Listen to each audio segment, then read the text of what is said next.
Уақыт озған сайын пайғамбардың жүректердің шипасы деген сипаты анық байқала берді.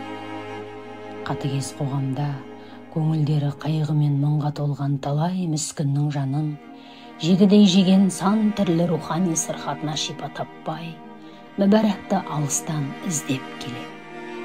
Олар онымен бір рет көріскен соң, жандары жадырап шыға келеді. Пайғамбардың сұхбатынан шыққан соң, өздерін әлемдегі ең бақытты адам сезінеді.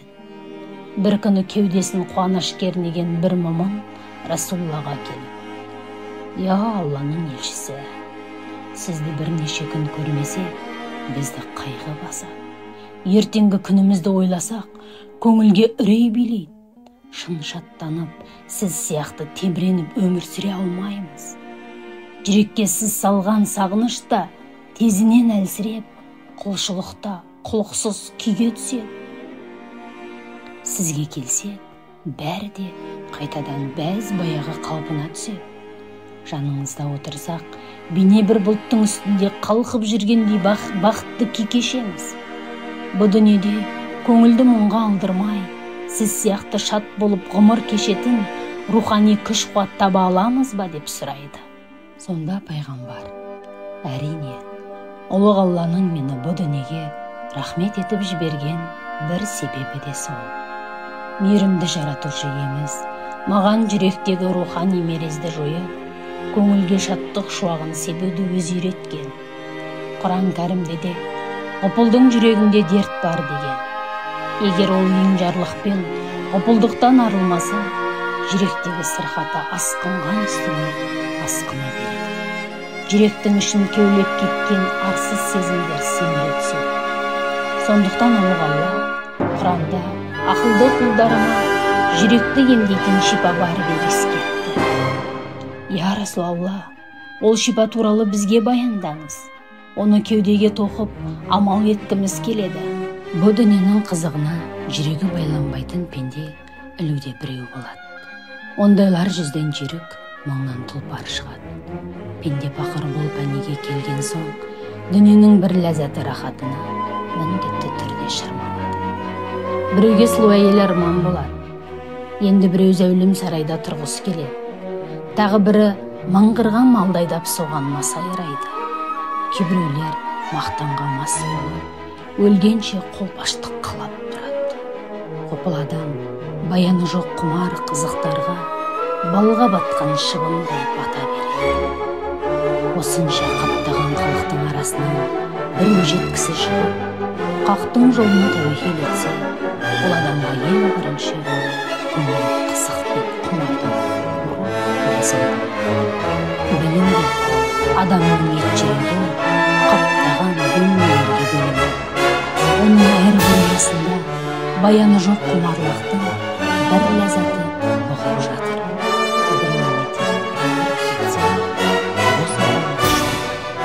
Ұйыққа сөргенде тіпті оның қызығы бүкіл өміріңді ұрлап,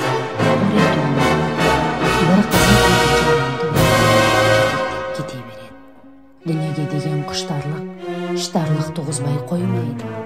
Сол құжынаған көп бөлменің арасында хикмет ілімі де жасырылған. Хикмет ілімі адамды Алланың жамалына ынтық қылады.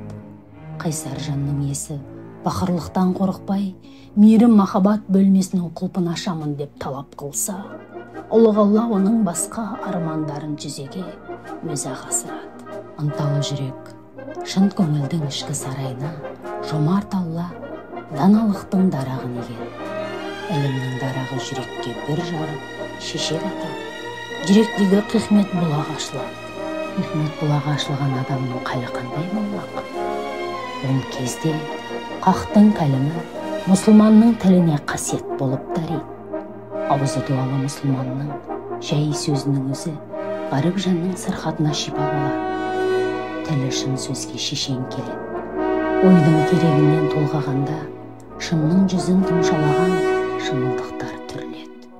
Іштегі кірлер қашады, санаға сәуле құйылады. Адамда адастырған қате пікірлер көңілден көшеді.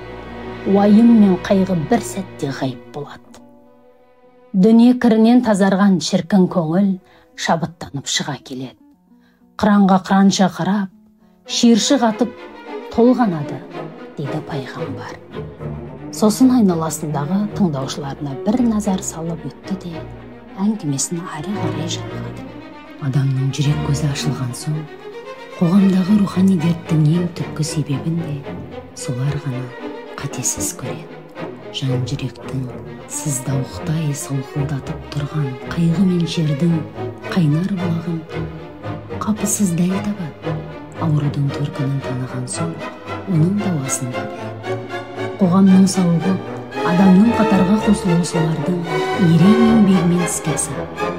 Ұлғаула да ондай құлдарын ерекше жақсы көреді. Дау түзу таусылғанда, Тәңір Тағала олардың жандарын қинамай ма, оларды тыныш мекенге алып кетеді. Адамның асылы солар десек бола ма?